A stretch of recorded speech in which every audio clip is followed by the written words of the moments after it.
Okay, yes, people, good morning to all of you.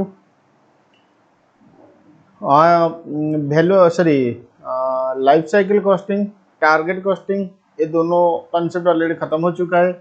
आज के class में हम सीखेंगे kaizen costing, just in time, total quality management, value analysis, value engineering etcetera. मतलब जितना हो सकेगा मैक्सिमम कंसेप्ट हम कवर करने के लिए कोशिश करेंगे। बाकी तुम लोगों का पढ़ाई कैसे चल रहा है बोलो? क्या तुम्हारा रिवीजन प्रॉपरली हो रहा है? बोलो ये सर नो। हाँ सर, हम लोग का रिवीजन बहुत अच्छे से हो रहा है। अब आगे चलिए, तो ठीक है, लिखो kaizen costing.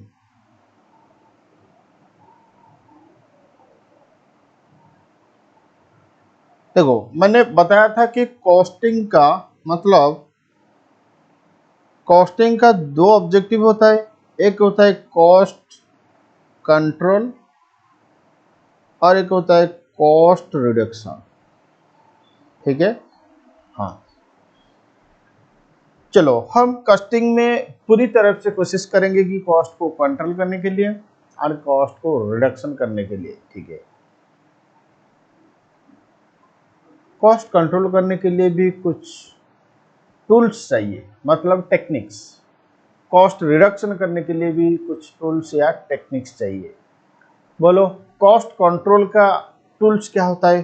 Budget, standard costing, ये सब जो हम फॉलो करते हैं, इसके वजह से कॉस्ट कंट्रोल होता है। बजट का मतलब पहले बजट बनाओ, फिर उसके बाद एक्चुअल के साथ कंपेयर करो, फिर देखो तुम्हारा क्या वेरिएंस आ रहा है। ठीक है, अकॉर्डिंगली प्रॉपर डिसीजन ले लो। ठीक है, ये होता है बजट। तो कॉस्ट कंट्रोल करने के लिए हमारे पास बहुत टेक्निक्स है, जैसे कि कॉस्ट कंट्रोल का टेक्निक्स होता है स्टैंडर्ड कॉस्टिंग, बजट एक्सेट्रा। आप बोलेंगे सर ये कॉस्ट रिडक्शन के लिए टेक्निक्स क्या होता है? देखो, कॉस्ट रिडक्शन करने के लिए टेक्निक्स होता है काइजन कॉस्टिंग। मतलब काइजन कॉस्टिंग हम फॉलो करते हैं कॉस्ट रिडक्शन करने के लिए। ठीक है, चलो, ये छोटा सा कंसेप्ट है। मतलब तुम्हारा एग्जाम में शॉर्ट नोट्स 4 मार्क का आ सकता है, तो इसीलिए इसको हम जल्दी जल्दी खत्म करेंगे। लिखो, पहले लिखो, kaizen costing refers to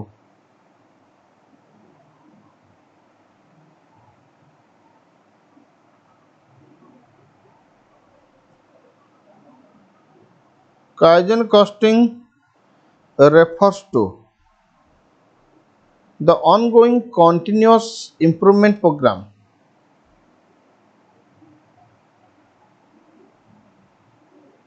ongoing continuous improvement program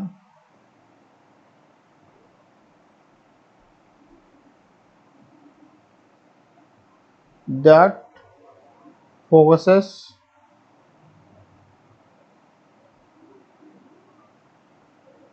on the reduction of cost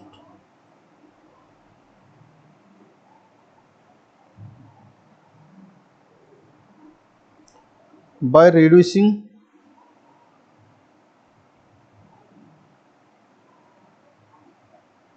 waste in production process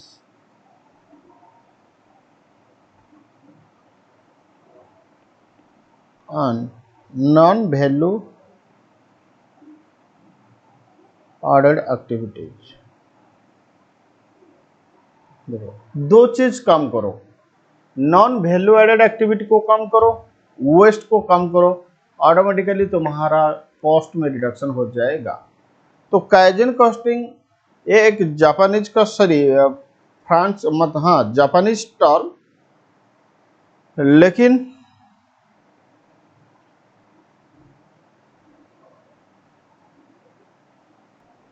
okay, kaizen costing एक जापानीज टर्म, मतलब जापानीज टेक्निक्स, लेकिन आज हर जगह पे काइजन कॉस्टिंग का इस्तेमाल हो रहा है। जहां पे प्रोडक्शन हो रहा है वहां काइजन कॉस्टिंग का इस्तेमाल हो रहा है।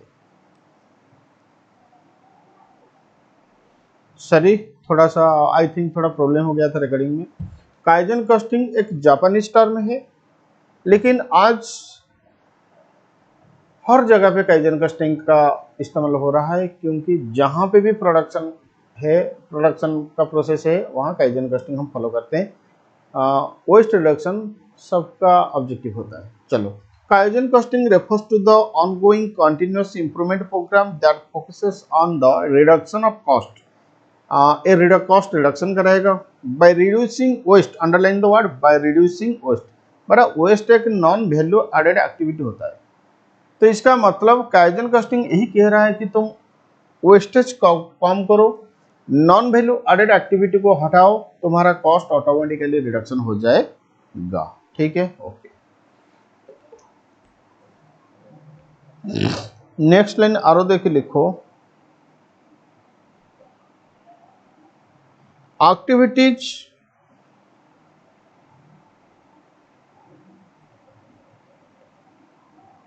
इन kaizen costing, activities in Kaizen costing include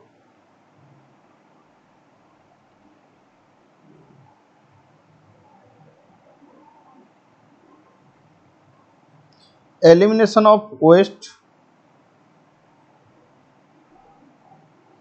फिर assembly, distribution process।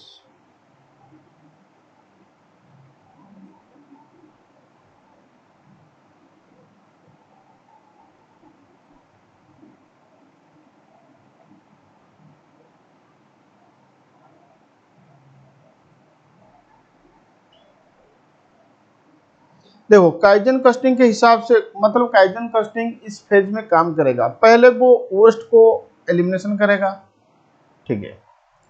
जो कुछ प्रोडक्ट ऐसे होता है वो असेंबली होता है, मतलब वो असेंबली मतलब दो पार्ट्स मैंने मैन्युफैक्चरिंग किया, उसको मैंने फिटिंग करूंगा। मान लो कि एक कार, क्या एक कार जैसे कंप्लीट फॉर्म में प्रोडक्शन हो रहा है? नहीं, पहले कार का डिफरेंट डिफरेंट पार्ट्स प्रोडक्शन हुआ, फिर उसके बाद हम सारे पार्ट्स को असेंबली करेंगे, फिर उसके बाद जाके कार बनेगा। तो ठीक है, तो काइजन कस्टिंग कह रहा है कि तुम इस तीनों फेज में टाइम रिडक्शन करो, कॉस्ट रिडक्शन करो। किस किस फेज में? एलिमिनेशन ऑफ, पहले वेस्टेज को एलिमिनेशन करो प्रोडक्शन के फेज में, असेंबली फेज में एंड डिस्ट्रीब्यूशन प्रोसेस में। तो कोशिश करो ये तीनों फेजेस में कॉस्ट रिडक्शन करने के लिए। ओके, आगे जाके हम एक कॉन्सेप्ट सीखेंगे, वैल्यू इंजीनियरिंग। तो ठीक है, वैल्यू इंजीनियरिंग भी कॉस्ट रिडक्शन का एक टेक्निक्स होता है। मतलब कॉस्ट रिडक्शन करने के लिए हमारे पास अभी दो टेक्निक्स हो गया, एक होता है काइजन कॉस्टिंग और एक होता है वैल्यू इंजीनियरिंग। अब बोलेंगे sir kaizen costing and value engineering में डिफरेंस क्या होता है? देखो, वैल्यू इंजीनियरिंग अभी तक हम डिस्कशन नहीं किए, खाली इतना ही समझो कि वैल्यू इंजीनियरिंग कॉस्ट रिडक्शन का एक टेक्निक्स होता है। इसका मतलब काइजन कॉस्टिंग भी कॉस्ट रिडक्शन का टेक्निक्स, वैल्यू इंजीनियरिंग भी कॉस्ट रिडक्शन का टेक्निक्स, लेकिन फर्क इतना ही है, काइजन कॉस्टिंग में जो कॉस्ट रिडक्शन होगा वो स्मॉल अमाउंट होगा, लेकिन वैल्यू इंजीनियरिंग में जो कॉस्ट रिडक्शन होगा वो लार्ज अमाउंट होगा। फिर भी स्मॉल अमाउंट हुआ तो क्या हुआ, काइजन कॉस्टिंग भी इंपॉर्टेंट हमारे लिए।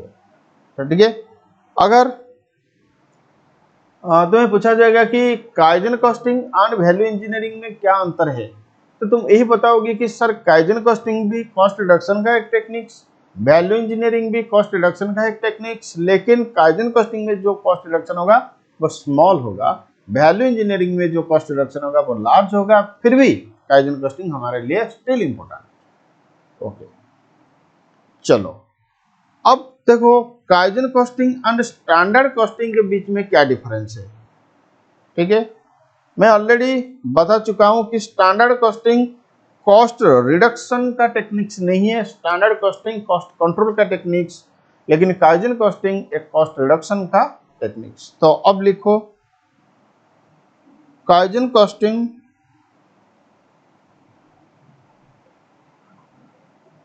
Versus standard costing.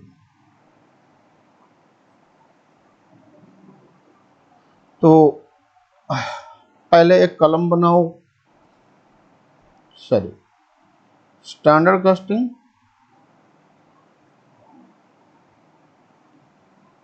Kaizen costing.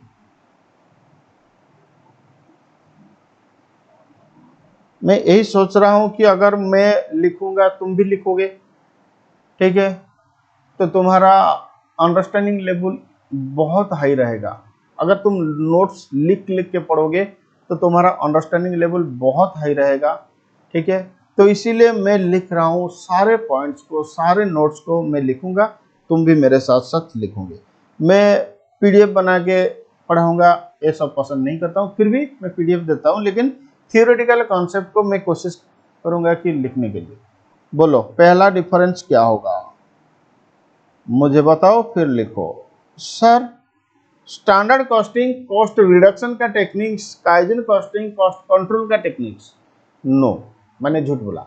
Standard costing cost control का techniques, kaizen costing cost reduction का टेक्निक्स। तो लिखो इट इज यूज्ड फॉर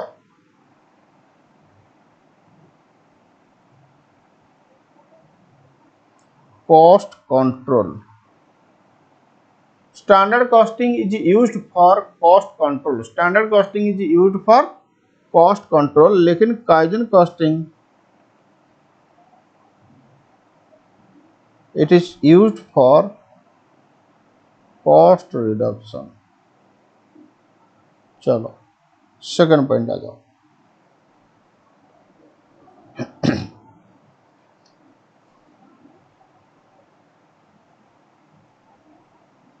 देखो it is assume that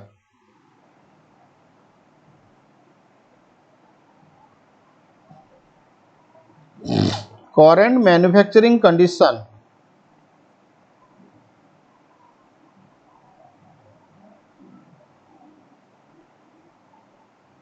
remain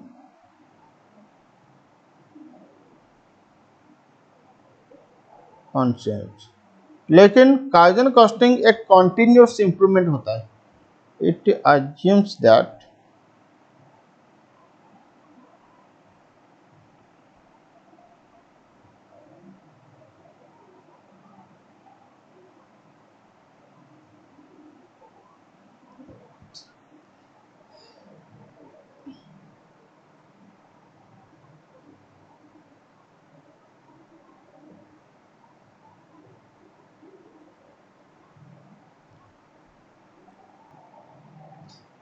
देखो स्टैंडर्ड कॉस्टिंग, मान लो कि आज तुमने इम्प्लीमेंट किया, फिर तुम यही सोचोगे कि ये सिचुएशन कांस्टेंट रहेगा, तो बार बार तुम्हें स्टैंडर्ड कॉस्टिंग के ऊपर फोकस करना जरूरी नहीं है। फिर भी 6 महीने या 1 साल के बाद तुम उसको रिवाइज करोगे, लेकिन काइजन कॉस्टिंग कॉन्टिन्यूस इंप्रूवमेंट होता है। इसका मतलब डेली काइजन कॉस्टिंग के बारे में तुम सोचोगे, नहीं तो मंथली सेट करोगे, एटलीस्ट मंथली सेट करोगे। चलो और एक पॉइंट लिखो, standards are set every 6 month और 12 month। आज तुमने स्टैंडर्ड सेट किया, वो एटलीस्ट तो 6 महीने तक चलेगा, 12 महीना तक भी चल सकता है। लेकिन काइजन कॉस्टिंग में जो टेक्निक सेट होगा वो मंथली होगा। तो लिखो cost reduction targets are set and applied monthly. Cost reduction targets are set and applied monthly.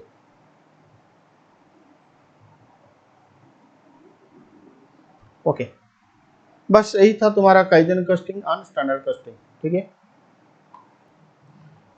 Okay, देखो कॉस्टिंग पेपर में बहुत बार एक क्वेश्चन रिपीट हो रहा है, जो कि कॉमन क्वेश्चन हर सीएमए या सीए स्टूडेंट को पूछा जा सकता है।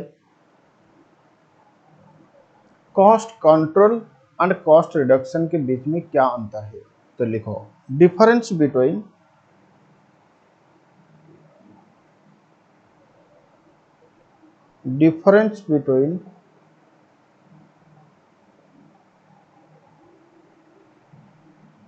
Cost control and cost reduction.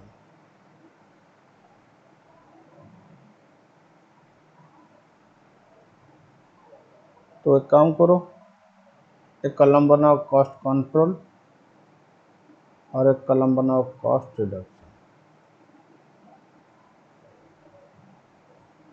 देखो कॉस्ट कंट्रोल क्या होता है? मान लो तुम सोच रहे हो कि मुझे इस प्रोडक्ट को 100 रुपया में बनाना है, ये हो जाएगा तुम्हारा स्टैंडर्ड। ठीक है, अब तुम वो प्रोडक्ट को 100 रुपया में बनाने के लिए कोशिश करोगे। हो सकता है 100 में बन जाएगा, 100 से ज़्यादा भी हो सकता है, 100 से कम भी हो सकता है। ये जो स्ट्रैटेजी होता है इसको कहते हैं कॉस्ट कंट्रोल। ये जो स्ट्रैटेजी होता है इसको कहते हैं cost control. Cost reduction strategy क्या होता है? मुझे कुछ टारगेट सेट नहीं करना है, जितना हो सकेगा कॉस्ट में कम कराऊंगा। तो ये जो स्ट्रैटेजी होता है ये होता है कॉस्ट रिडक्शन। तो लिखो कॉस्ट कंट्रोल कॉस्ट रिडक्शन में।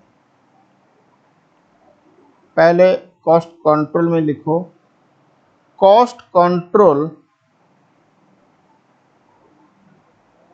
Represent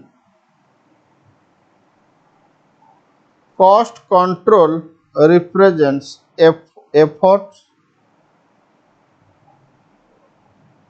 made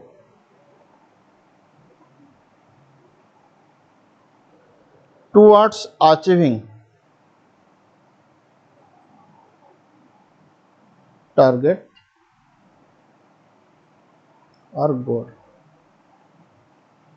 Cost control represent efforts made towards achieving target or goal। लेकिन कॉस्ट रिडक्शन में लिखो cost reduction represent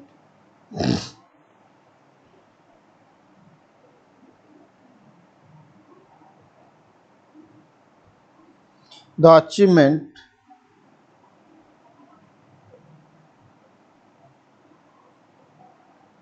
in reduction of cost.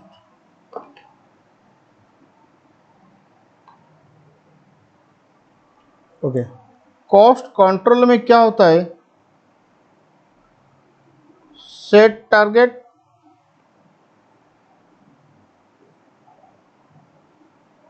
Perform actual,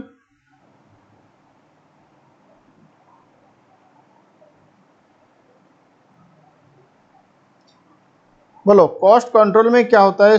पहले टारगेट सेट किया जाता है, फिर उसके बाद एक्चुअल परफॉर्म होता है, फिर उसके बाद compare actual with target to find variance, फिर take necessary action against variance. बस इतना काम करने को पड़ेगा तुम्हारा कॉस्ट कंट्रोल के लिए। टारगेट सेट करो, एक्चुअल परफॉर्म करो, टारगेट का मतलब स्टैंडर्ड या बजट होता है, फिर वेरिएंस निकालो, वेरिएंस के अगेंस्ट में एक्शन ले लो।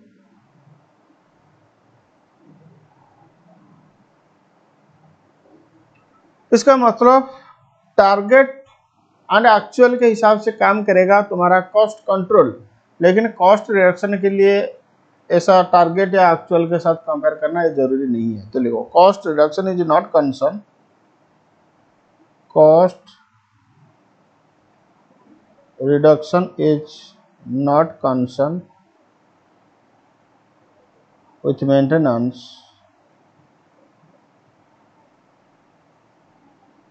of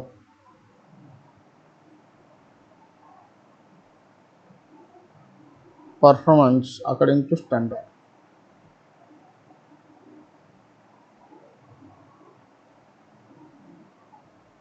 Cost reduction is not concerned with maintenance of performance according to standard.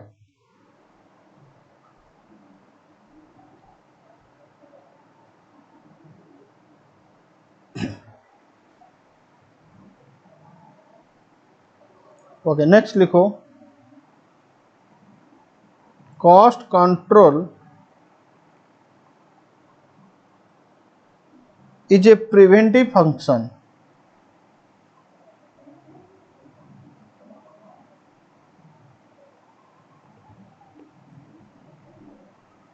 Cost reduction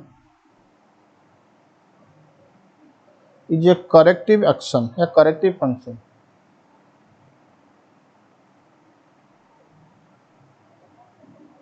क्यों? देखो, कॉस्ट इनकर्ड होने से पहले मैं टारगेट सेट करूंगा कि मुझे 100 के अंदर प्रोडक्शन करना है, ठीक है।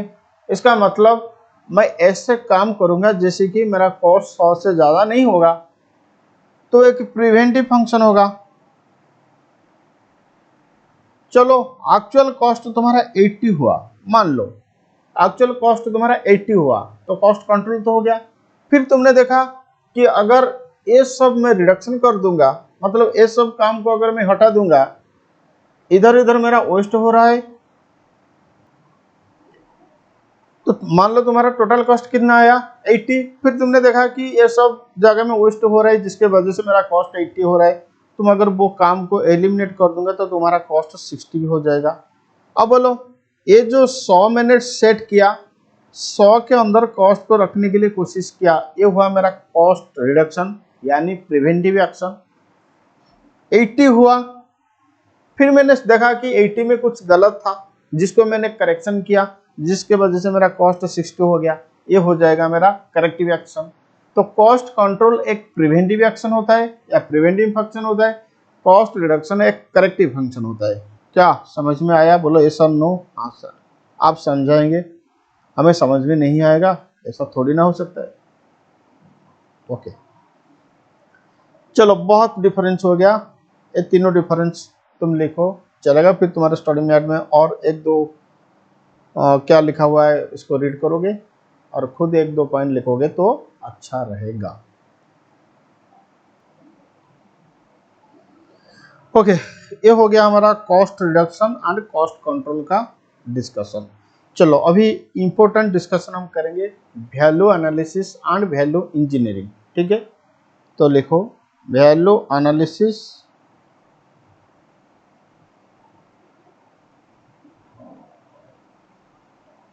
एंड वैल्यू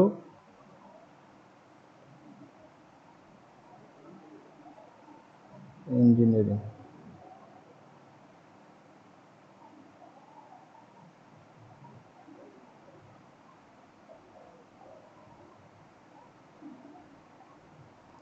बहुत इंपॉर्टेंट होता है, फिर भी ये दोनों कॉस्ट रिडक्शन का टेक्निक्स होता है। मतलब वैल्यू एनालिसिस हम क्यों करेंगे? क्योंकि कॉस्ट रिडक्शन होगा।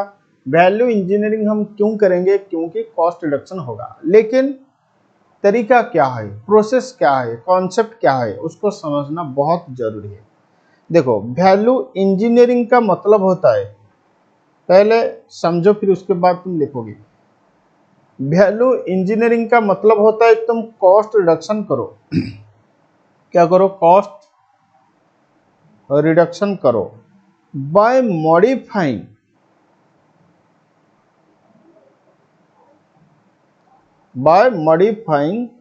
The design of product without reducing the functionality या क्वालिटी। लिखो मत, पहले समझो। वैल्यू इंजीनियरिंग का मतलब, क्योंकि ये कॉन्सेप्ट बहुत इंपॉर्टेंट होता है, फिर बहुत स्टूडेंट का याद नहीं रहता है कि वैल्यू इंजीनियरिंग क्या होता है, वैल्यू एनालिसिस क्या हुआ है। इसीलिए मैं एकदम कोर पॉइंट को डिस्कशन कर रहा हूँ, जैसे कि लाइफ लॉन्ग तुम्हारा याद रहेगा कि वैल्यू एनालिसिस क्या होता है, वैल्यू इंजीनियरिंग क्या होता है, पूरा एकदम प्रैक्टिकल एग्जाम्पल के साथ में समझाऊंगा जो मैंने देखा हूँ मेरे प्रैक्टिकल लाइफ में जब मैं कॉस्टिंग का काम कर रहा हूँ। चलो, वैल्यू इंजीनियरिंग का मतलब क्या होता है। देखो, पहले इतना सा समझो कि चाहे वो वैल्यू इंजीनियरिंग हुआ या वैल्यू एनालिसिस हुआ, ये दोनों का ऑब्जेक्टिव होता है कॉस्ट रिडक्शन। लेकिन वैल्यू इंजीनियरिंग कैसे काम करता है? वैल्यू इंजीनियरिंग कॉस्ट कम करता है, मतलब कॉस्ट रिडक्शन करता है by modifying the design of product. लेकिन याद रखना, क्वालिटी में कुछ कंप्रोमाइज नहीं होना चाहिए, फंक्शनलिटी में कुछ कंप्रोमाइज नहीं होना चाहिए। अब बोलेंगे सर चलो ये हो गया वैल्यू इंजीनियरिंग। एग्जांपल समझो, मान लो, चलो मान लो मैं तुम्हें एक प्रोडक्ट दिखाता हूँ, एक मोबाइल, ठीक है। इसका डिजाइन कैसे हुआ है तुम देखो, इधर कैंसिल का बटन, मैं इसको तो जूम नहीं कर सकता हूँ, तो इमेजिन करो कि जो मैं कह रहा हूँ बस वही प्रैक्टिकली है। इधर कैंसिल का बटन, मतलब जब कॉल तुम कैंसिल करोगे तो इधर कैंसिल होगा, फिर इधर रिसीव का बटन। चलो, तो इसका डिजाइन ऐसे हुआ है। मान लो इसका कॉस्ट आ रहा है 1000। फिर तुमने सोचा कि इस प्रोडक्ट को मैं और थोड़ा पतला कर दूं। हाँ, लेकिन यूज क्वालिटी में कुछ कॉम्प्रोमाइज नहीं होना चाहिए, ठीक है, और कुछ पतला कर दूं। चलो मैं एक बटन बना दूं, ठीक है, वो कैंसिल का भी होगा और रिसीव का भी होगा, उसके हिसाब से मैं सॉफ्टवेयर अपलोड कर दूंगा, ठीक है। देखो, जब तक कॉल नहीं हुआ है तब तक तो कैंसिल नहीं होगा, तब कॉल होगा, फिर कॉल होने के बाद कॉल तो नहीं हो सकता है, कॉल कैंसिल होगा। हाँ, वो सॉफ्टवेयर आप बोलेंगे सर क्या आप थोड़ी ना प्रोडक्ट डिजाइन करेंगे। एक्चुअली ये हमारा प्रैक्टिकल, मतलब जो प्रैक्टिकल काम मैं कर रहा हूँ, ये प्रैक्टिकल का नॉलेज मैं थोड़ा शेयर कर रहा हूँ, तो ठीक है, मेरा भी कुछ आइडिया है ना। ओके, तो मैंने एक बटन बना दिया, ठीक है। जैसे कि तुम्हारा कैलकुलेटर में एक प्लस का भी बटन है, एक माइनस का भी बटन है, और एक प्लस और माइनस दोनों का है। एक बार दबाओगे तो प्लस आएगा, फिर दूसरी बार दबाओगे तो माइनस आएगा, फिर तीसरी बार मतलब और एक बार दबाओगे तो प्लस आएगा, मतलब सीक्वेंसली काम करेगा। बस डिजाइन को तुम चेंज करो, डिजाइन को मॉडिफाई करो, जैसे कि तुम्हारा क्वालिटी में कॉम्प्रोमाइज नहीं होना चाहिए, जैसे कि तुम्हारा फंक्शनलिटी में कुछ रिडक्शन नहीं होना चाहिए, लेकिन कॉस्ट रिडक्शन होना चाहिए। इसको कहते हैं वैल्यू इंजीनियरिंग। Value engineering. अच्छा सर, इंजीनियरिंग का मतलब क्या होता है? बनाना, डिजाइन करना। गाड़ी का डिजाइन कैसे होगा? बस इंजीनियर तो सोचा ना।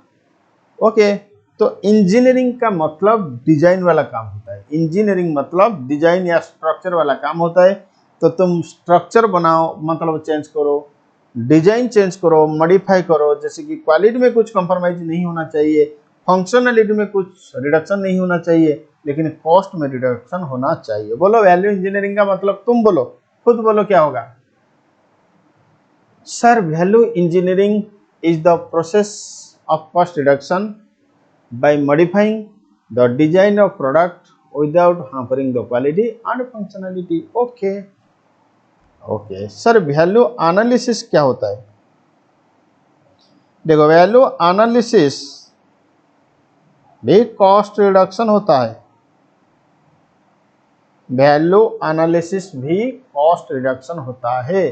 वैल्यू एनालिसिस भी कॉस्ट रिडक्शन होता है, लेकिन ये तुम्हारा प्रोडक्ट का डिजाइन को मॉडिफाई नहीं करेगा, ये देखेगा कि तुम्हारा कहाँ वेस्ट हो रहा है, ठीक है, वो वेस्ट को रिडक्शन करेगा।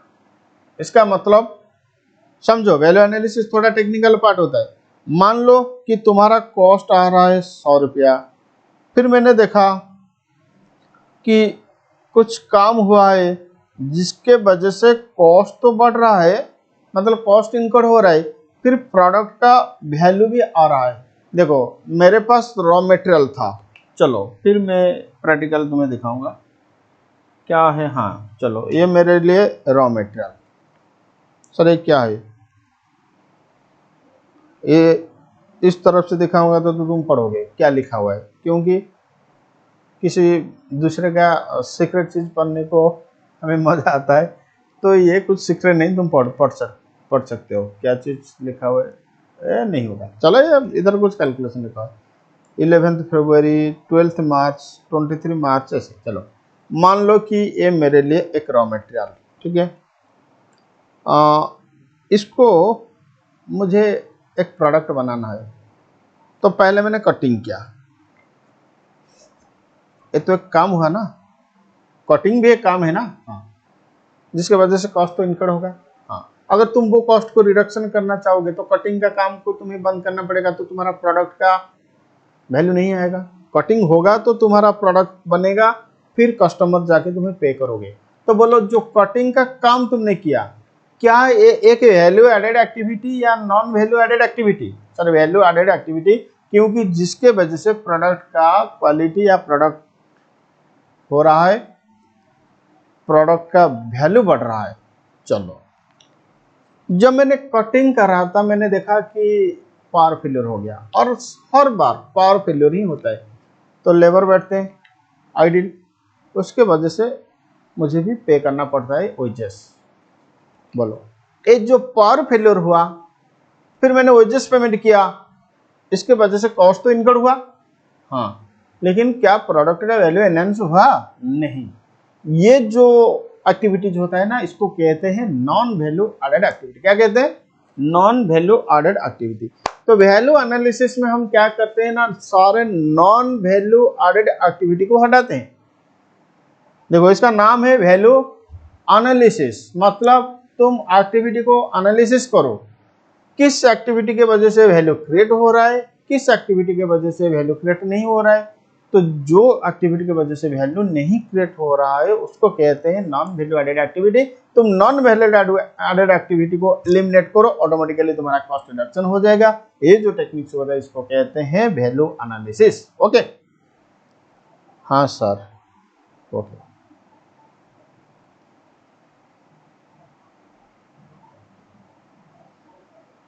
कह दो तुम्हें क्या चुप रहूं, वैल्यू एनालिसिस क्या होता है?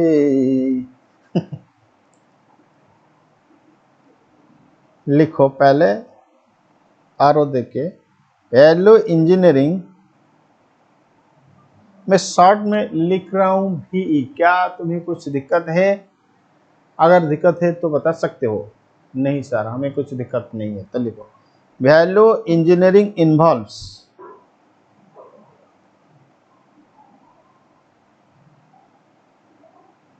Searching for opportunities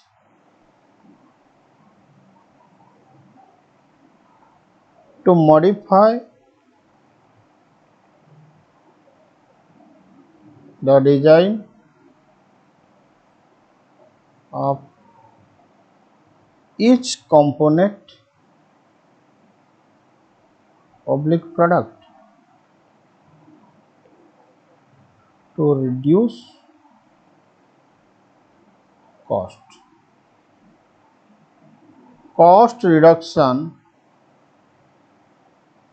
by modifying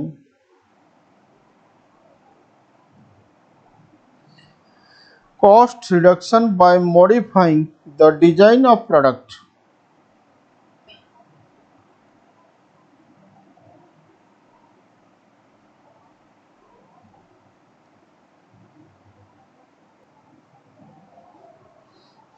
by modifying design of product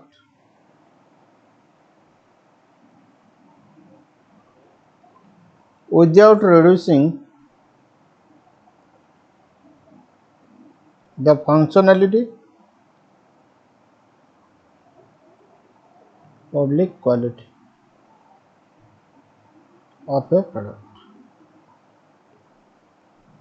मतलब तुम कॉस्ट रिडक्शन करो, डिजाइन चेंज करके, फंक्शनलिटी रिडक्शन नहीं होना चाहिए, क्वालिटी में भी कुछ हैम्पर नहीं होना चाहिए। चलो ये हुआ तुम्हारा वैल्यू इंजीनियरिंग। अब लिखो value analysis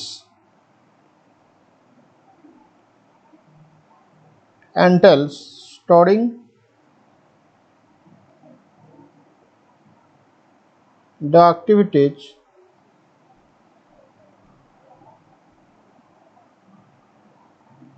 that are involved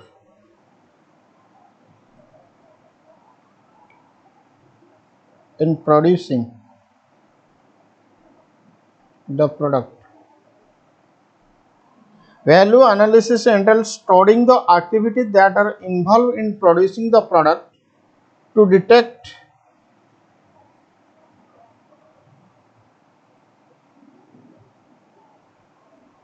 non-value added activity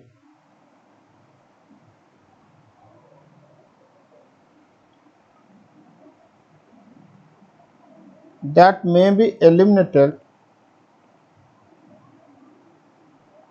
oblique minimized to save cost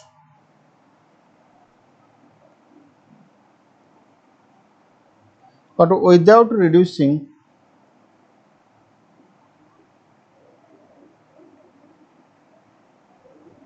the quality of a product. बस एक बार डेफिनेशन को रीड करो.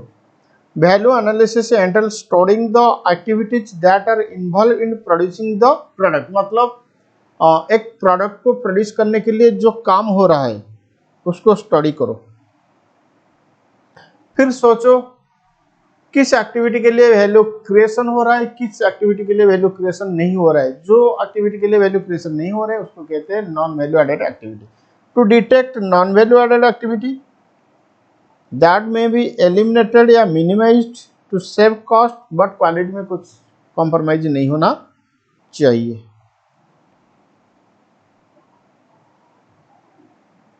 ओके तो अब हमें समझना पड़ेगा कि वैल्यू एडेड एक्टिविटी क्या होता है, value non value added activity क्या होता है. तो लिखो नेक्स्ट आरोधिक लिखो a value added activities is a cost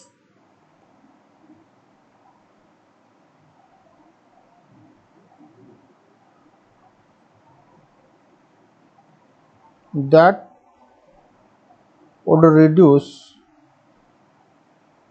the value obtained by a customer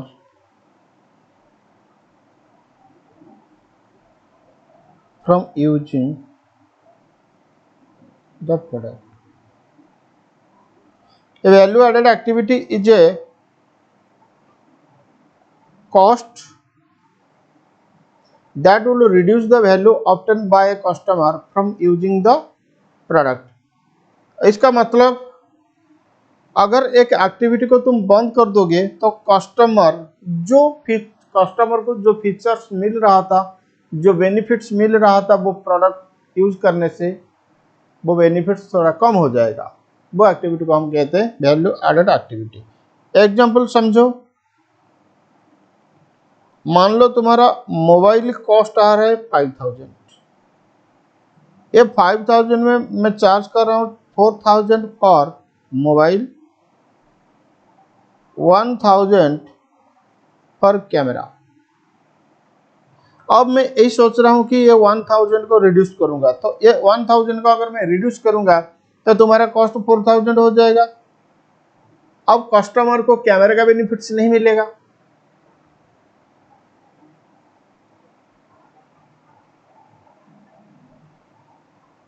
ठीक है. अब हाँ, भले 1000 कॉस्ट में रिडक्शन हो जाएगा लेकिन कस्टमर को कैमरे का बेनिफिट्स नहीं मिलेगा. तो ये जो 1000 कस्टमर पे कर रहा है, क्या ये एक नॉन वैल्यू एडेड एक्टिविटी के लिए या वैल्यू एडेड एक्टिविटी के लिए? सर ये एक वैल्यू एडेड एक्टिविटी के लिए. ठीक है. ओके नेक्स्ट लाइन और देख लिखो a non value added activity is a cost that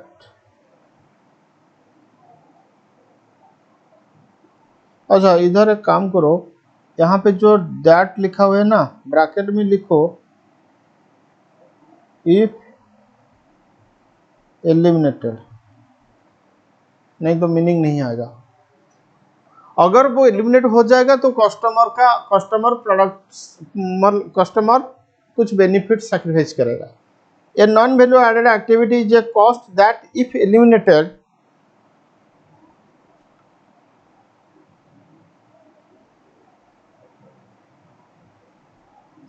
will not reduce the value obtained by a customer from using the product.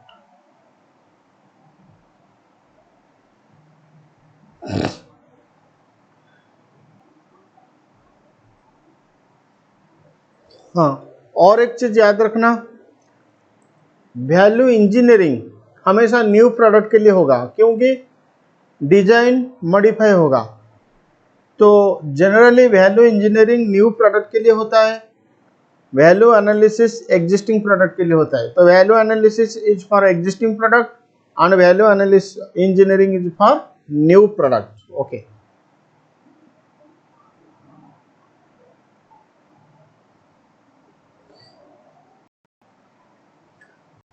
Analysis value engineering का concept हमारा खत्म हो गया। अब हम एक नया टॉपिक को मूव करेंगे, just in time, MRP, ERP, total quality management. तो चलो पहले लिखो just in time.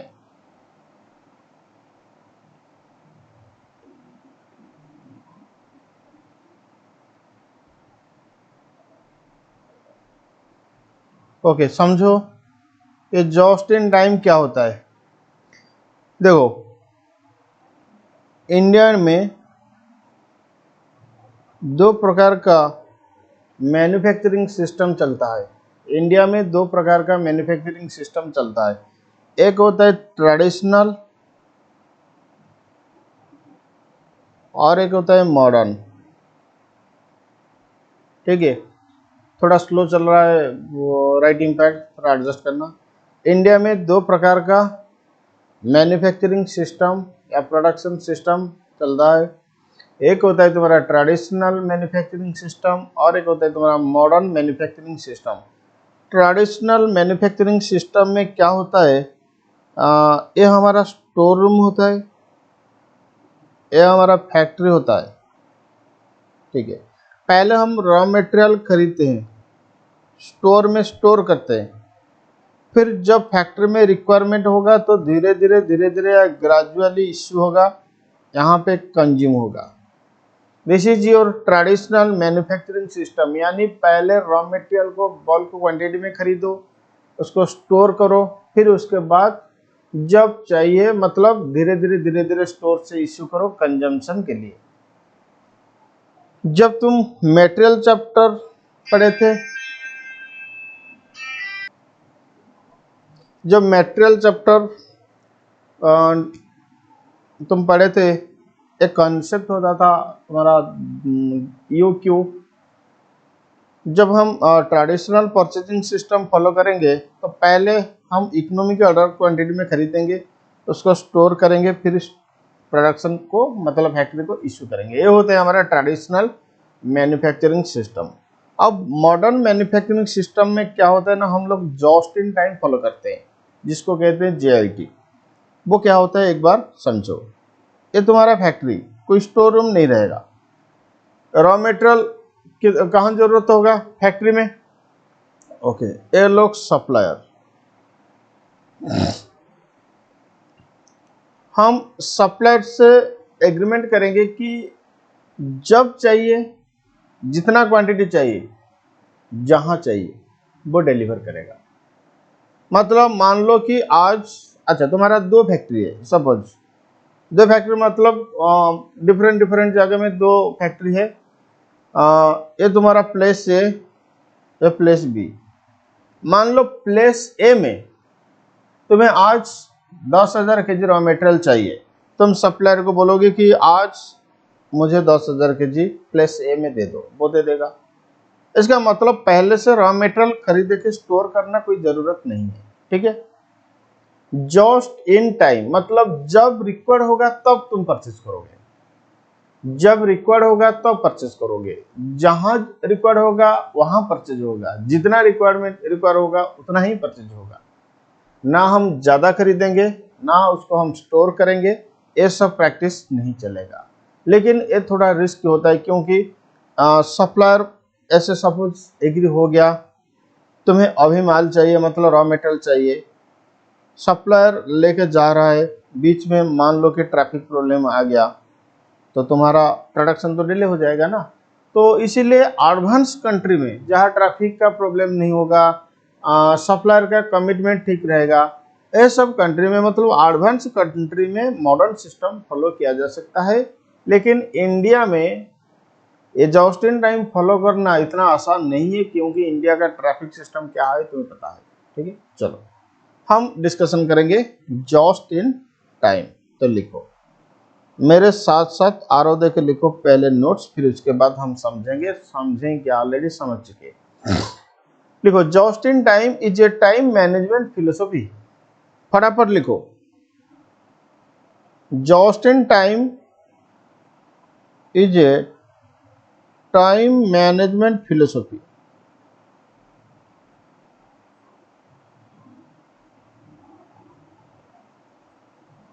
that seeks to utilize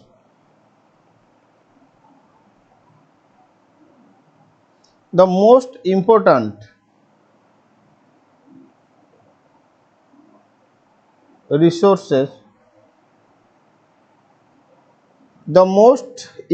resources in an efficient and effective manner, in an efficient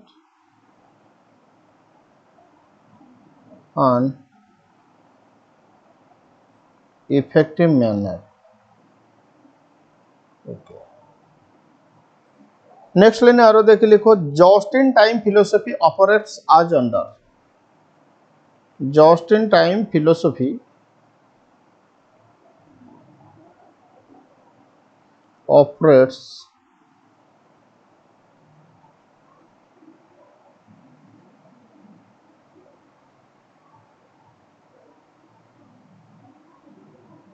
just in time philosophy operates as under.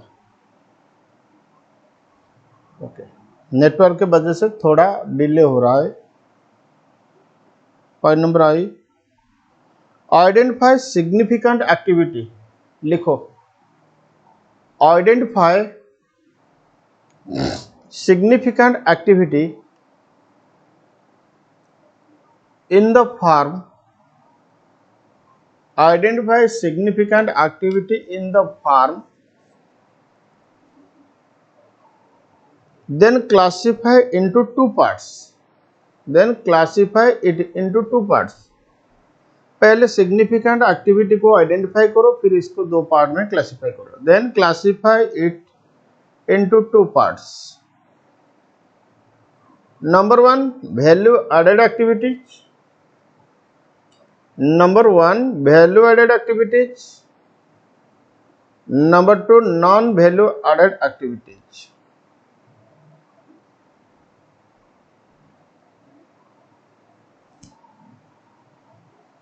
Okay.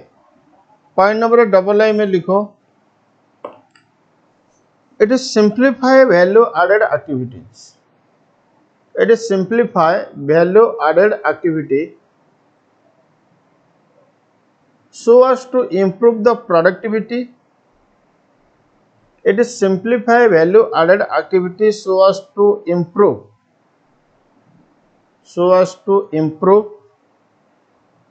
the productivity, oblique efficiency, so as to improve the productivity, oblique efficiency, oblique output. Point number third I, it eliminates non-value added activity It eliminates non-value added activities so that the time earlier spent on so that the time earlier spent on non-value added activities the time earlier spent on non-value added activities can now be used can now be used for value added activities can now be used for value added activities.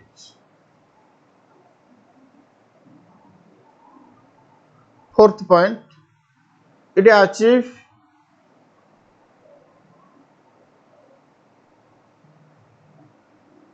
significant cost reduction. It achieves significant cost reduction by eliminating it achieves significant cost reduction by eliminating time associated with non-value added activity. Time associated with non-value added activity. Okay पहले इतना सही समझो, फिर उसके बाद हम note लिखेंगे। बेटा टाइम, जस्ट इन टाइम एक टाइम मैनेजमेंट फिलोसफी होता है, इसको अंडरलाइन करो कि ये एक टाइम मैनेजमेंट फिलोसफी होता है। हाँ, इसमें क्या होता है, जो भी एक्टिविटी होता है इसको हम आइडेंटिफाई करते हैं, फिर उसके बाद क्लासिफाई करते हैं कि क्या वैल्यू एडेड एक्टिविटी, क्या non value added activity. Okay, value added activity, non value added activity. अब हम एलिमिनेट करेंगे non value added activity. Okay, अगर नॉन वैल्यू एडेड एक्टिविटी को हम एलिमिनेट करेंगे तो नॉन वैल्यू एडेड एक्टिविटी में जितना टाइम लग रहा था वो टाइम अब वैल्यू एडेड एक्टिविटी को दिया जाएगा, या तो रिडक्शन हो जाएगा कॉस्ट में। बस यही होता है जस्ट इन टाइम। ठीक है, नेक्स्ट लिखो, operation of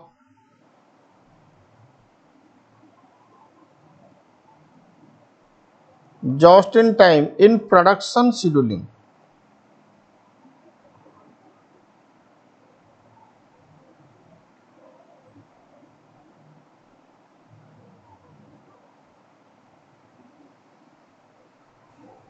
Or steps involved in just in time. Operation of just in time in production scheduling, इसको तुम ऐसे भी बोल सकते हो कि steps involved in just in time. Steps involved in just in time. लिखो, in the area of production scheduling, फटाफट लिखो।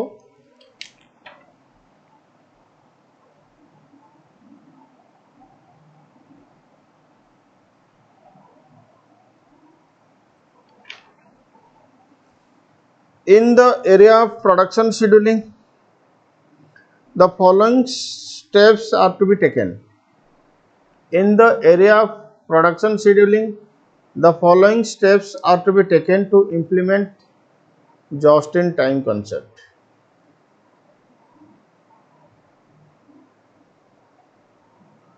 देखो, प्रोडक्शन सिस्टम में जस्ट इन टाइम मतलब जब कस्टमर का रिक्वायरमेंट होगा तब प्रोडक्ट बनाओ। ट्रेडिशनल प्रोडक्शन सिस्टम में भी क्या होता था, और एक बार देखो, हम प्रोडक्ट बनाते थे, फिर उसके बाद उसको शोरूम में स्टोर करते थे, जब कस्टमर आएगा फिर उसके बाद सेल होगा। लेकिन मॉडर्न मैन्युफैक्चरिंग सिस्टम में क्या होता है, तुम इतना एफिशिएंट बनो कि जब कस्टमर का रिक्वायरमेंट होगा, जब कस्टमर का रिक्वायरमेंट होगा तब तुम प्रोडक्ट बनाओगे। तो लिखो, अब हम देखो जस्ट इन टाइम प्रोडक्शन के क्षेत्र में कैसे लगेगा, मटेरियल परचेज टाइम में कैसे इंप्लीमेंट होगा, ये सारे कॉन्सेप्ट हम देखेंगे। तुम्हारा स्टडी मैट में इतना कॉन्सेप्ट नहीं है, फिर भी हम डिटेल में देखेंगे। तो operation of just in time in production scheduling, तो फॉलोइंग स्टेप्स हमें अप्लाई करना पड़ेगा। लिखो, पहले स्टेप 1, देखो, determine product features oblique product attributes. Determine product features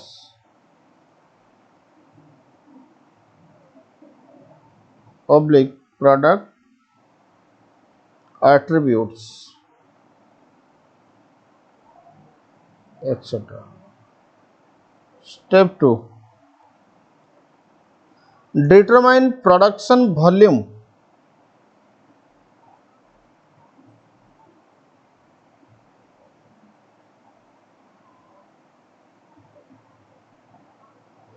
Based on customer order,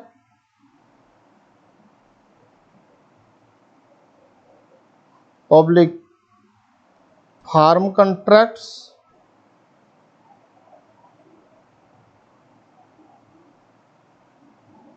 oblique market demand,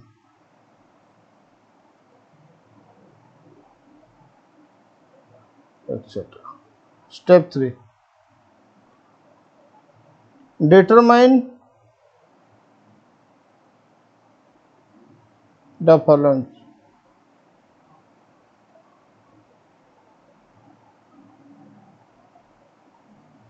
Time of delivery,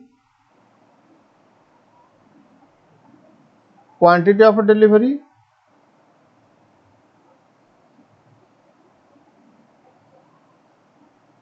date of dispatch,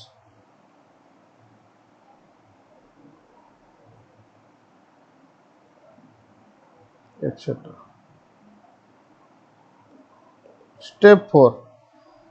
Eliminate. Step 4 में लिखो eliminate unnecessary steps. Eliminate unnecessary steps in the production process. Just in time का concept होता है कि हमेशा unnecessary activity को remove करो. Eliminate unnecessary steps in production process. Full stop. उसी पॉइंट में कंटिन्यू करके लिखो determine the optimum time for conversion of raw material into finish product. Determine optimum time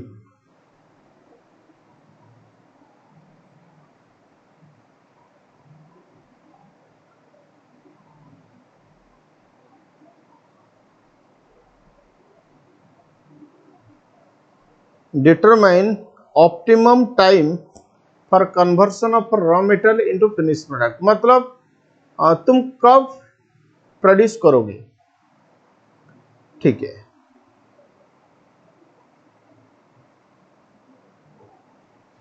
next लिखो just in time in receipt of material.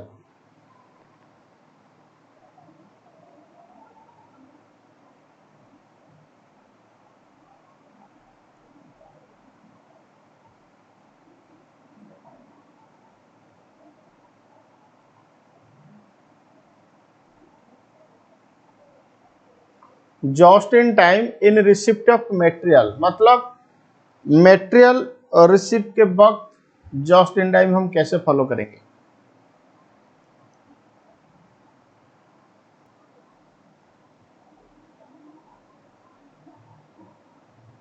लिखो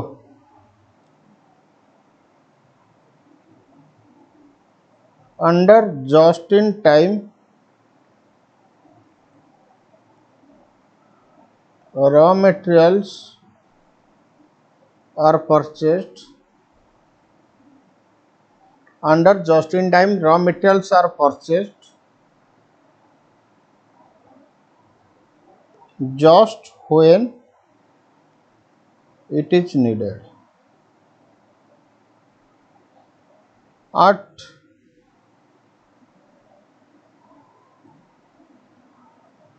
right quantity. जब जरूरत होगा जितना जरूरत होगा हम रॉ मटेरियल परचेज करेंगे. Full stop.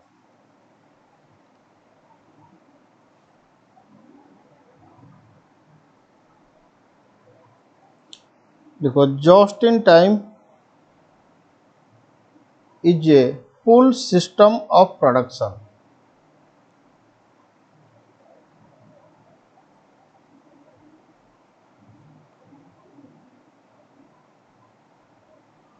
Come. So actual orders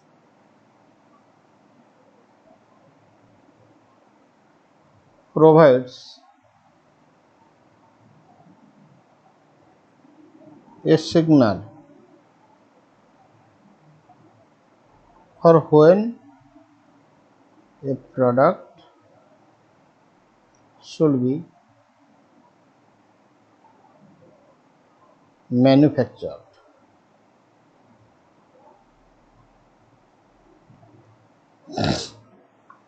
Demand pull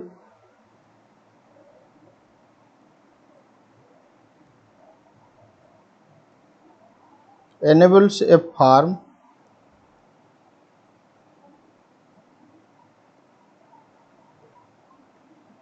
to produce only what is required,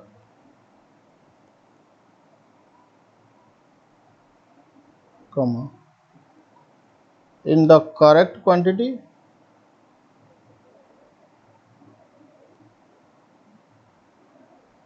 and at the correct time.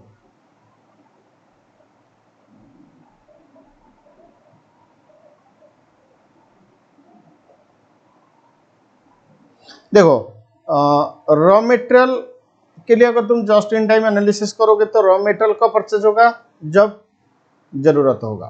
ठीक है. Just in time is a full system of production, मतलब तुम अपने आप production मत करो, अगर ऑर्डर आएगा तो प्रोडक्शन करोगे.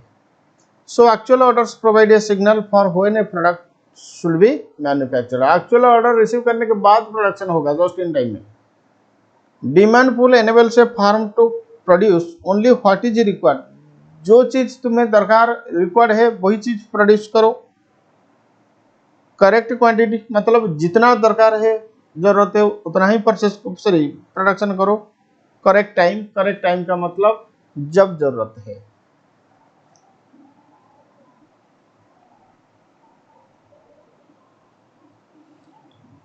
Under just in time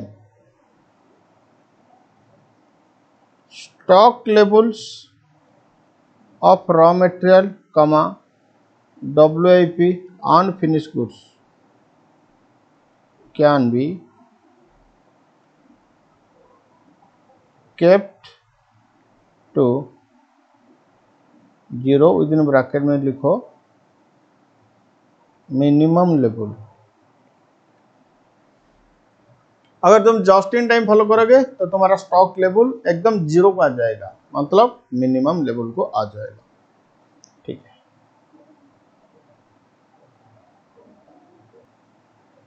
next लिखो advantages of just in time.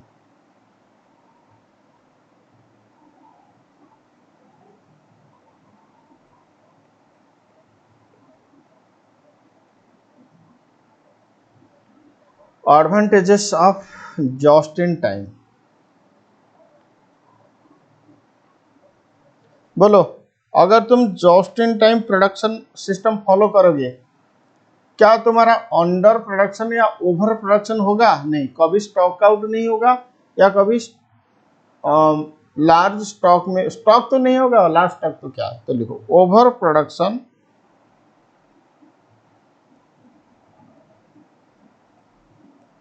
Is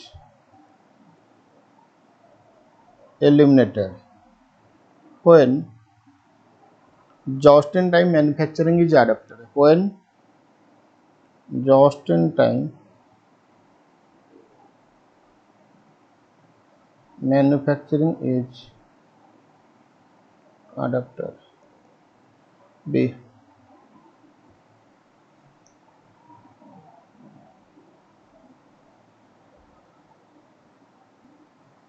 देखो, तुम ज्यादा रॉ मटेरियल तो परचेस नहीं करोगे, तुम्हारा स्टॉक नहीं होगा. स्टॉक नहीं होगा तो तुम्हें वर्किंग कैपिटल का जरूरत नहीं होगा. तो लिखो less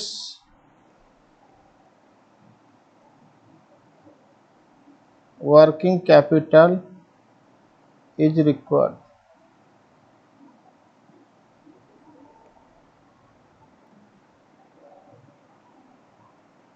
no storage cost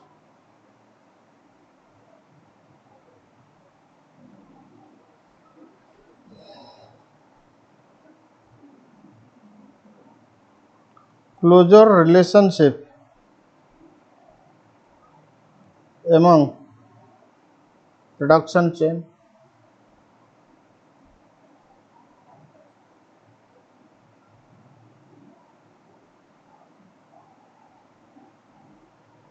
fast communication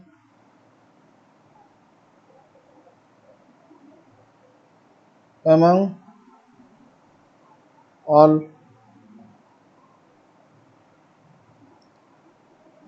constant communication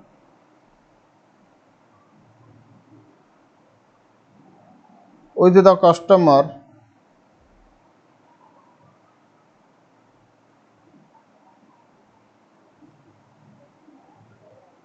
results in high customer satisfaction.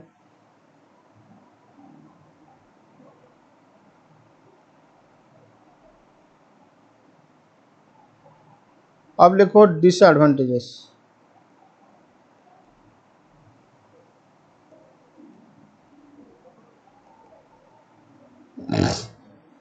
Disadvantages of just in time. देखो, जस्ट इन टाइम अगर तुम फॉलो करोगे तुम्हें बार बार सप्लायर को ऑर्डर देना पड़ेगा। इसका मतलब ट्रांजैक्शन कॉस्ट हाई हो जाएगा, डिलीवरी कॉस्ट हाई हो जाएगा, ट्रांसपोर्टेशन कॉस्ट हाई हो जाएगा। तो लिखो transaction cost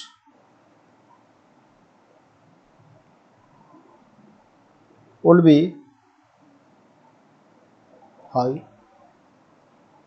as frequent transaction will be made, as frequent transaction will be made.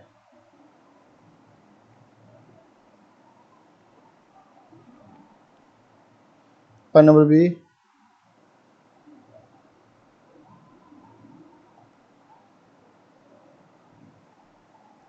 अगर तुम जस्ट इन टाइम फॉलो करोगे सप्लायर के साथ एकदम बेस्ट रिलेशनशिप मेंटेन करना होगा। अगर सप्लायर के साथ तुम तेरी मेरी करोगे तो सप्लायर बोलेगा कि मैं नहीं दूंगा, वो डिले कर देगा, बहुत सारे एक्सक्यूज दिखाएगा कि चलो गाड़ी खराब हो गया, ट्रैफिक जाम हो गया, तुम अल्टीमेटली नुकसान में जाओगे। तो इसीलिए there is a high reliance on supplier. Supplier के ऊपर तुम्हें हाई रिलायंस, रिलायंस का मतलब भरोसा, on supplier comma whose performance is generally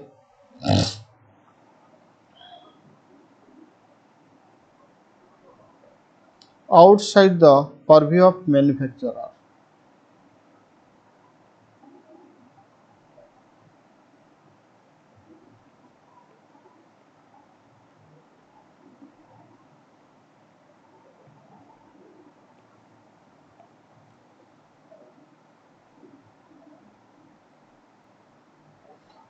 okay, just in time में क्या होगा, तुम्हें जितना जरूरत है उतना प्रोडक्शन करोगे।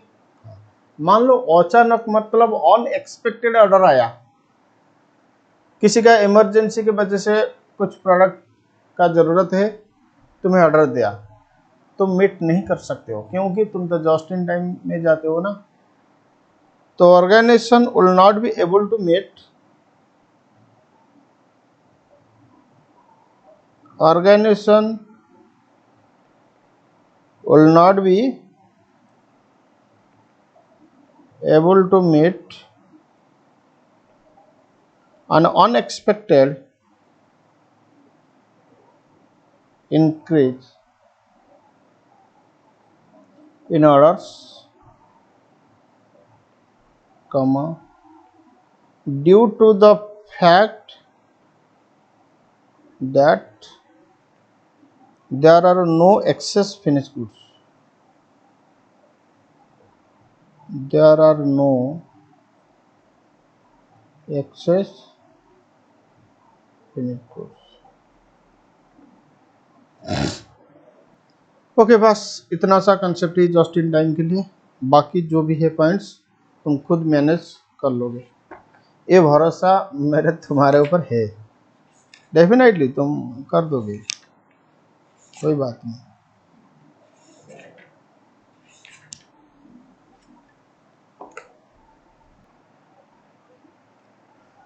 ओके, नेक्स्ट लिखो।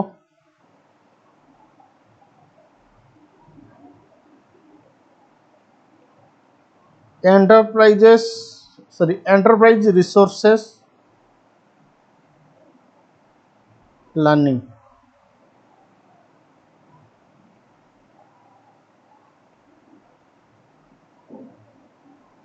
ERP। ओके, पहले कॉन्सेप्ट को समझने के लिए कोशिश करो। मान लो ये तुम्हारा प्लेस ए, यहाँ पे बैंक ए काम कर रहा है, मतलब बैंक ए का ब्रांच है। ये प्लेस बी, अच्छा ये ब्रांच वन बैंक का, अच्छे से हम लिखेंगे।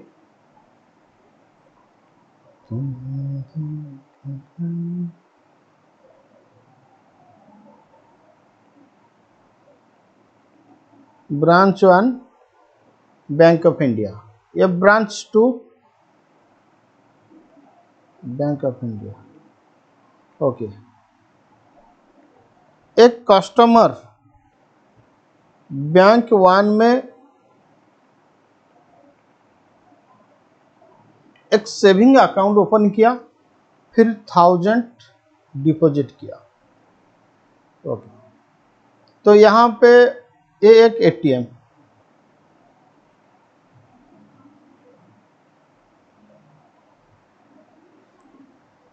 अब तुम बोलो, नहीं एग्जाम्पल को कंटिन्यू करो, इसको तुम लिख भी सकते हो, कोई बात नहीं। बैंक में ये में सॉरी ब्रांच वन में वो सेविंग अकाउंट ओपन किया, ब्रांच वन में डिपॉजिट किया, ठीक है। अगर वो बैंक ब्रांच टू को जाएगा, बोलेगा कि मेरे पासबुक अपडेट कराओ। ब्रांच टू जब पासबुक अपडेट कराएगा, ये 1000 उसी पासबुक में आएगा या नहीं आएगा, बोलो आएगा। अब सवाल यही उठता है, चलो ये तो पासबुक अपडेट करेगा, अगर एटीएम में वो जाके चेक करेगा तो बैलेंस 1000 शो करेगा या नहीं करेगा, बोलो यस और नो। यस शो करेगा। अगर वो एटीएम से 200 रुपया विड्रॉ किया तो बैलेंस कितना होगा, 800। ऑटोमेटिकली जो ब्रांच वन में उसका अकाउंट्स मेंटेन हो रहा है, वहां पे भी विड्रॉ 200 हो जाएगा, बैलेंस 800 हो जाएगा। अगर वो ब्रांच टू में जाके पासबुक प्रिंट कराएगा तो उधर भी 800 प्रिंट होगा, 200 विड्रॉल होगा।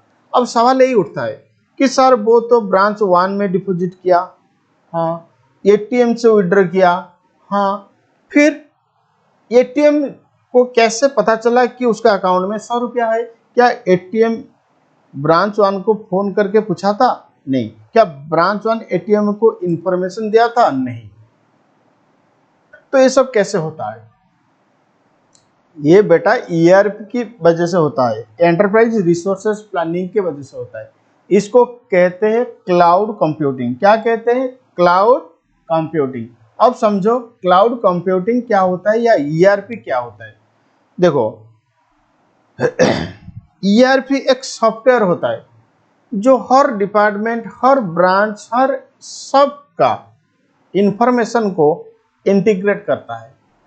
ईआरपी एक सॉफ्टवेयर होता है जो हर डिपार्टमेंट, हर फंक्शन, पूरा एकदम ऑर्गेनाइजेशन का काम को या इंफॉर्मेशन को इंटीग्रेट करता है। तो ईआरपी कैसे काम करता है देखो, ये तो तुम्हारा था ब्रांच वन, यह तुम्हारा था ब्रांच टू, ये तुम्हारा था एटीएम। ये सब इंटरलिंक होगा सर्वर को, जिसको हम बोलेंगे क्लाउड। जब वन में, ब्रांच वन में तुमने 1000 डिपॉजिट किया, वो ब्रांच वन के माध्यम से स्टोर हुआ क्लाउड में। इंफॉर्मेशन ब्रांच वन में स्टोर नहीं हुआ। इंफॉर्मेशन कहाँ स्टोर हो रहा है? क्लाउड में। ठीक है, ये जो क्लाउड है ना, इसको कहते हैं main server.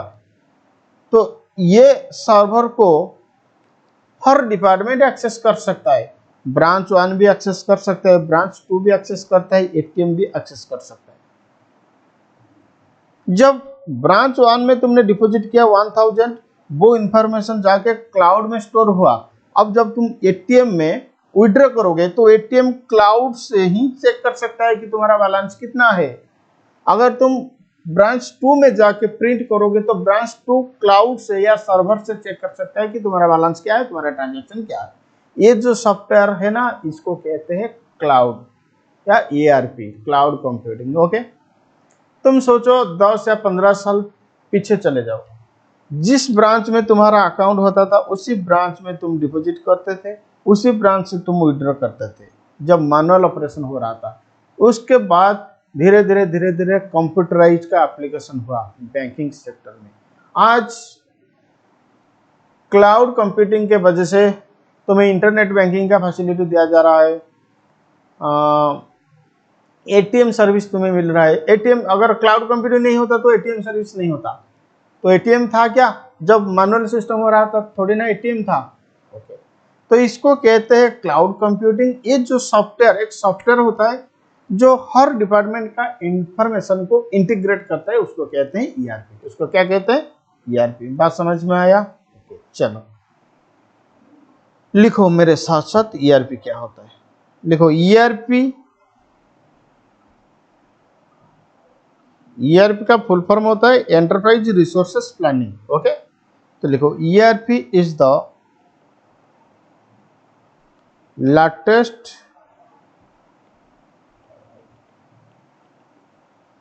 High and solution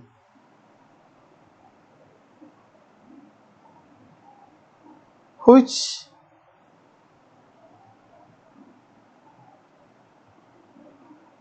information technology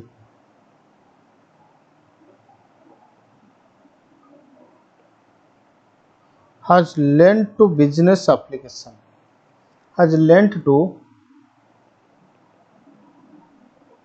business application।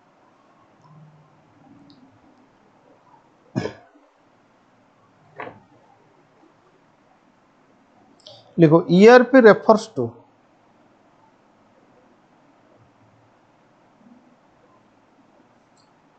A software, जैसे कि टैली ईआरपी, नाम तो सुना होगा, Tally ERP 9.0, that integrates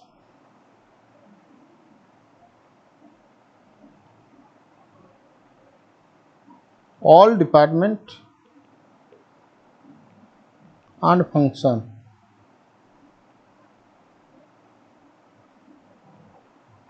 across a company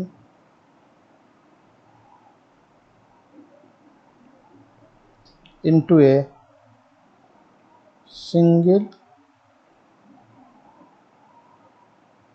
computer system that can serve all those needs of different department। बस definition को read करो। ERP refers to a software that integrates all department and function across a company into a single computer server that can serve all those needs of different department। बस example तो already मैं समझा चुका हूं।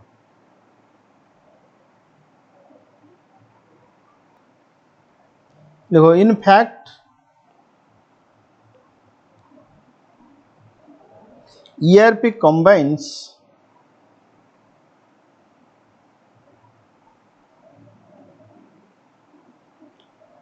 all computerized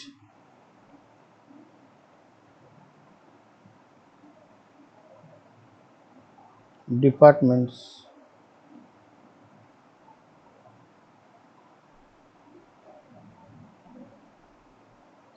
together with the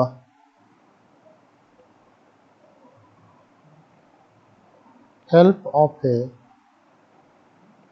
single integrated software program, single integrate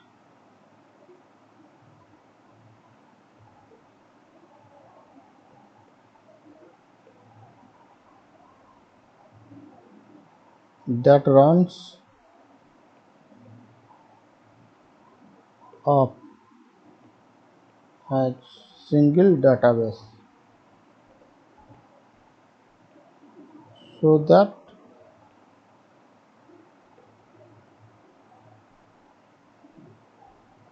various departments can more easily share information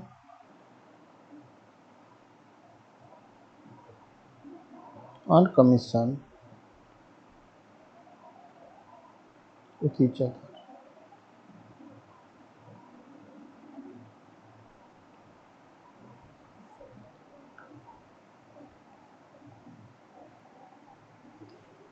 okay,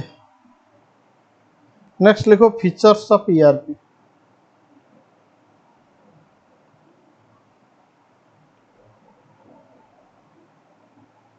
ERP का features क्या होता है? देखो, अगर तुम ईआरपी सिस्टम फॉलो करोगे या इंप्लीमेंट करोगे, क्या इंफॉर्मेशन गैप रहेगा? नहीं। क्यों? हर डिपार्टमेंट को पूरी कंपनी का जानकारी मिल जाएगा। तो पहला फीचर्स होगा ईआरपी का, तो लिखो ईआरपी ब्रिज द इंफॉर्मेशन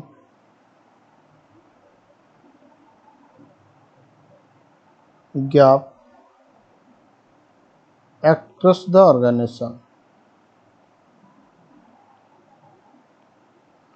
देखो, मान लो ये एक रोड, नहीं ऐसा नहीं,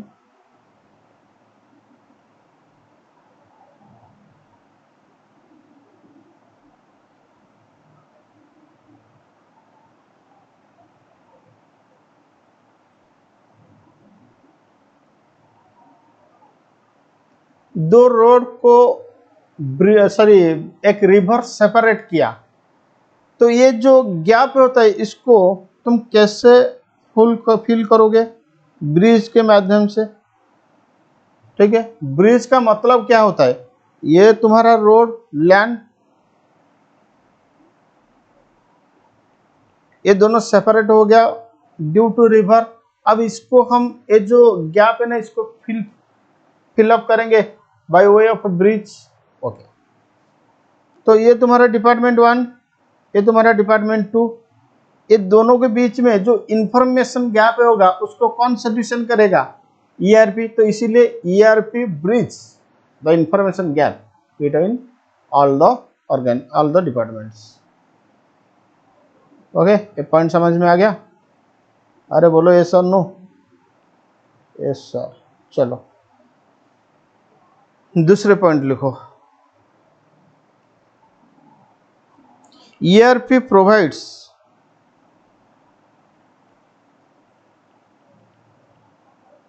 complete integration of system.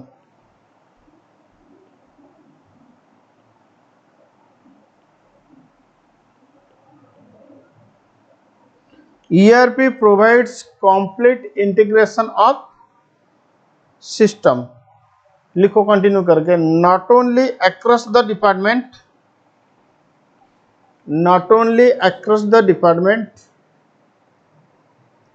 but also across companies under the same management,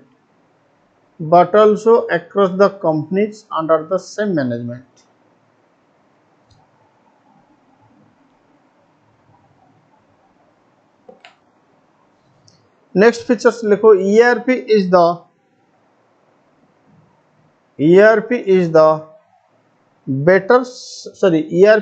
solution for better project management।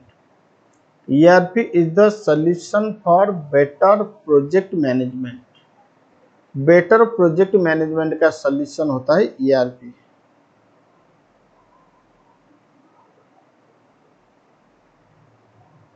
Next लिखो ईआरपी एलिमिनेट्स, नेक्स्ट पॉइंट लिखो ERP eliminates most business problems, ERP eliminates most business problems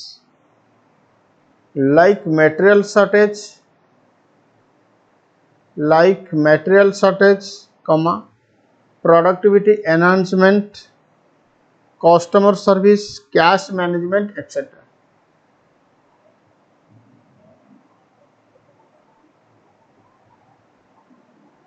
Customer service, cash management, etc.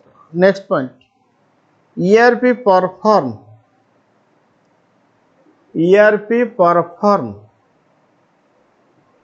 core activities and increases customer services. ERP performs core activities and increases customer services.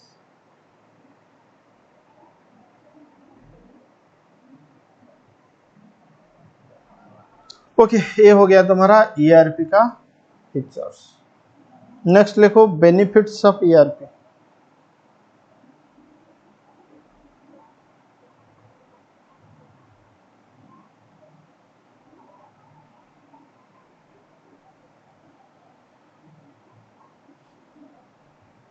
पहले benefits लिखो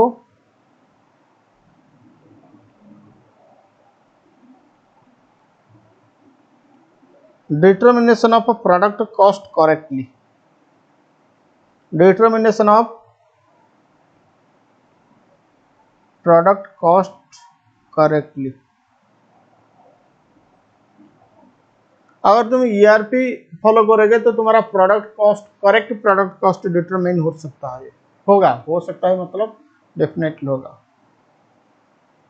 next लिखो better inventory management या efficient inventory management भी लिख सकते हो। अगर तुम ईआरपी फॉलो करोगे तो तुम्हारा इन्वेंटरी मैनेजमेंट बहुत आसान हो जाएगा।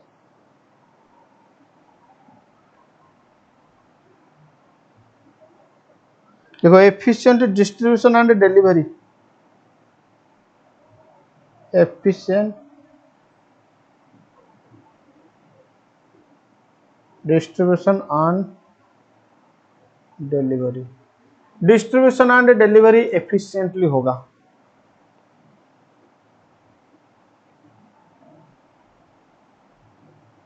E commerce,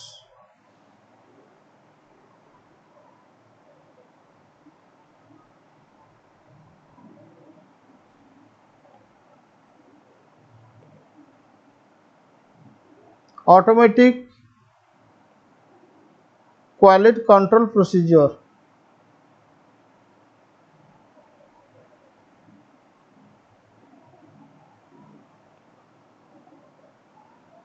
better after sale services,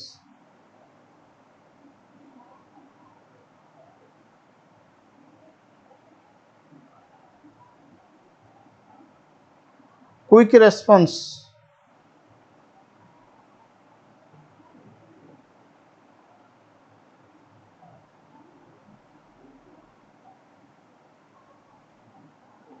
to change in business operation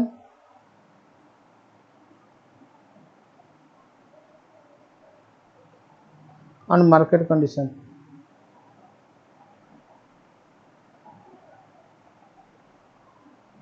बस ये था तुम्हारा बेनिफिट्स ऑफ ईआरपी। नेक्स्ट लिखो reason for the implementation of ERP, एक कंपनी ईआरपी क्यों फॉलो करेगा। Origins for implementation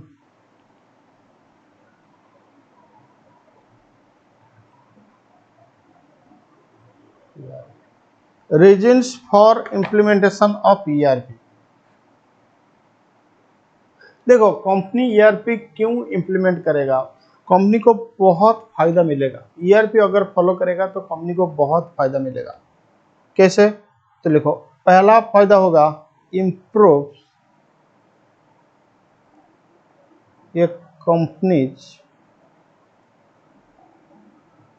business performance.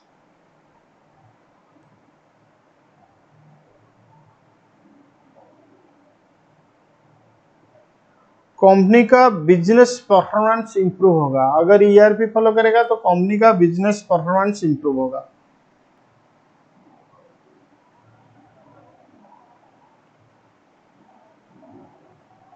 Integrate financial data,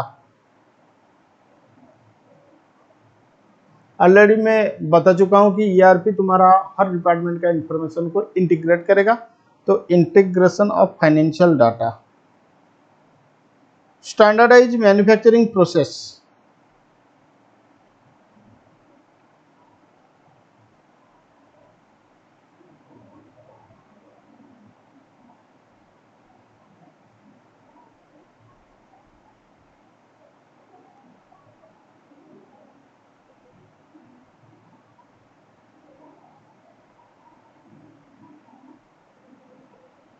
reduction of cycle time,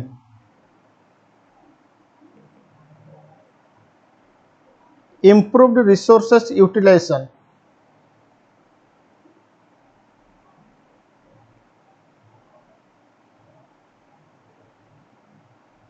better customer satisfaction,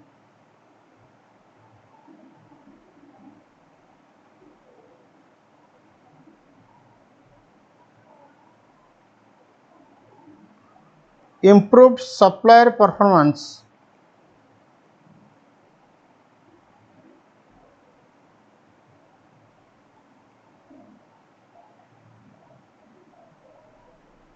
okay बस यही था तुम्हारा reason for implementation of ERP.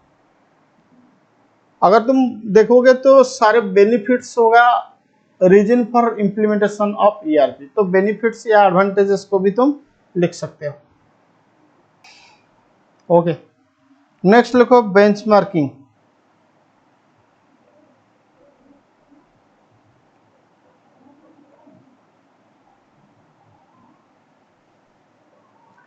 Okay देखो, पहले समझो बेंचमार्किंग का कंसेप्ट क्या होता है। मैंने बताया था कि कॉस्टिंग का दो ऑब्जेक्टिव होता है, एक होता है कॉस्ट कंट्रोल और एक होता है cost reduction. Cost reduction, cost control. Cost control का मतलब क्या होता है? स्टैंडर्ड सेट करो, एक्चुअल के साथ कंपेयर करो, वेरिएंस निकालो। ये जो स्टैंडर्ड हम सेट करेंगे ना, the practice of setting a target, the practice of setting a target या the practice of setting a standard is called as benchmarking. तुम जो स्टैंडर्ड सेट करोगे वो होगा तुम्हारा बेंचमार्किंग। चलो मान लो तुम क्रिकेट खेल रहे हो, ठीक है, तुम हर बार ओपनिंग जाते हो, मतलब ओपनर, ओपनिंग बैट्समैन, ठीक है। तुम टारगेट किया कि वीरेंद्र सहवाग या सचिन तेंदुलकर भी ओपनिंग करते हैं, हाँ, सहवाग हर मैच में 50 स्कोर करता है ऑन एन एवरेज। तुम टारगेट सेट किया कि मैं हर मैच में 25 रन तो करेंगे, बनाऊंगा ही बनाऊंगा। फिर जब तुम एक्चुअली मैच खेलते हो, तुम्हारा टारगेट, दिमाग में टारगेट क्या रहेगा? 25। कभी कभी तुम सेंचुरी भी मारते हो, कभी कभी हाफ सेंचुरी, कभी कभी 0, कभी कभी 10, ऐसा भी हो सकता है। लेकिन हर बार तुम दिमाग में क्या सेट करोगे? सर मुझे तो 25 टारगेट है। ये जो 25 मैंने सेट किया था, या ये जो प्रोसेस होता है, पहले दिमाग में हम एक टारगेट सेट करेंगे, फिर हमेशा कोशिश करेंगे कि वो टारगेट में पहुंचने के लिए, ये प्रैक्टिस, ये सिस्टम को कहते हैं बेंचमार्किंग। तुम देखो ना, हर आदमी अपने लाइफ में बेंचमार्किंग का सिस्टम फॉलो करता है। जब मार्केटिंग तुम जाते हो तो मान लो कि दिवाली के लिए तुम मार्केटिंग कर रहे हो, तुम दिमाग में एक टारगेट सेट करके जाते हो, मुझे तो 10,000 के अंदर ड्रेस खरीदना है। फिर एक्चुअली जाके ड्रेस खरीदते हो, कभी कभी 10,000 से ज्यादा भी हो जाता है, कभी कभी 10,000 से कम भी हो जाता है। तो ये जो प्रोसेस होता है ना, ये प्रोसेस को कहते हैं बेंचमार्किंग। तो हर आदमी अपने लाइफ में हर दिन बेंचमार्किंग का कंसेप्ट यूज करता है। तो लिखो बेंचमार्किंग क्या होता है, लिखो लिखो benchmarking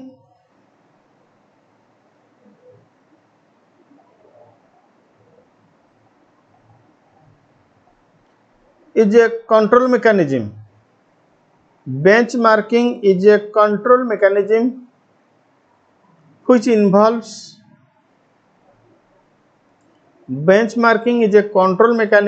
involves comparison of standard with the actual result. Comparison of standards with the actual results to determine the variances. Full stop. The practice of setting a target oblique standard. The practice of setting a target oblique standard is called as benchmarking.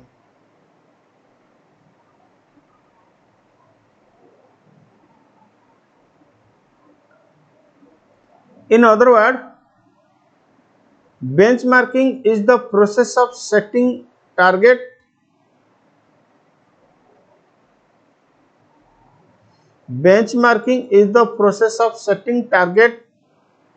for the purpose of comparison with the actual. Benchmarking is the process of setting target for the purpose of comparison with the actual.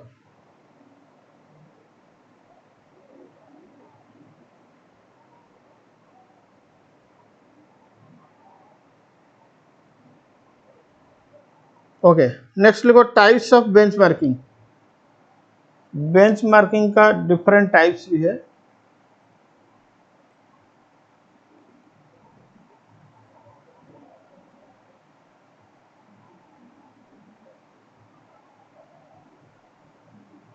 Types of benchmarking,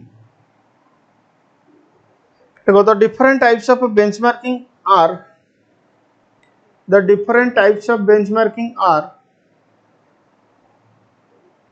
product benchmarking, जिसको कहते हैं reverse engineering. Product benchmarking को कहते हैं reverse engineering. तो product benchmarking with in bracket लिखो reverse engineering. Okay, competitive benchmarking second, competitive benchmarking, process benchmarking, internal benchmarking, strategic benchmarking, global benchmarking.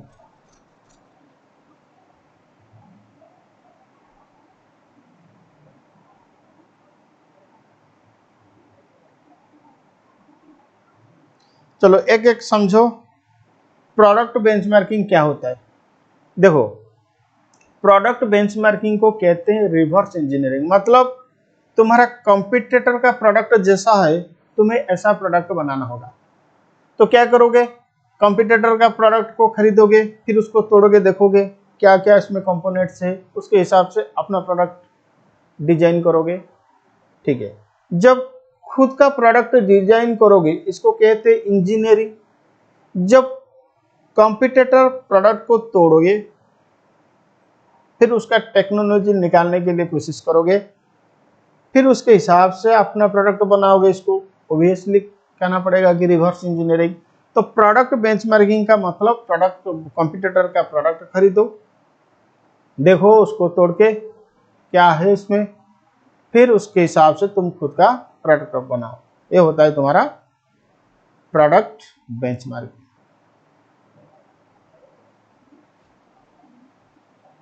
चलो फिर कॉम्पिटिटिव बेंचमार्किंग। कॉम्पिटिटिव बेंचमार्किंग का मतलब होता है तुम्हारा कॉम्पिटिटर जैसे काम कर रहा है बस तुम ऐसे काम करो।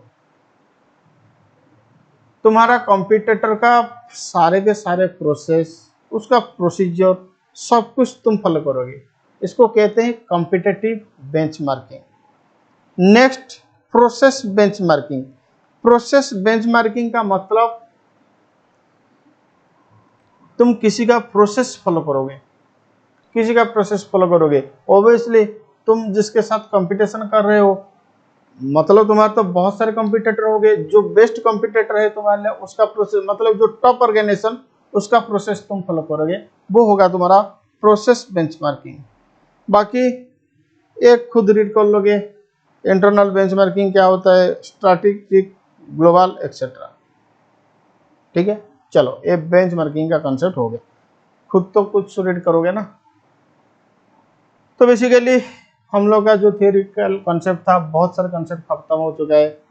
Just in time, ERP, benchmarking, kaizen costing, value analysis, value engineering, फिर उसके बाद life cycle costing, target costing.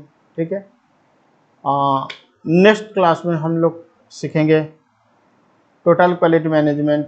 Total quality management एक क्लास लगेगा, फिर एक्टिविटी बेस्ड कर, मतलब हम लोग का सिलेबस अभी ख़त्म होने वाला है। तो आज के लिए इतना, thank you, tata, bye bye.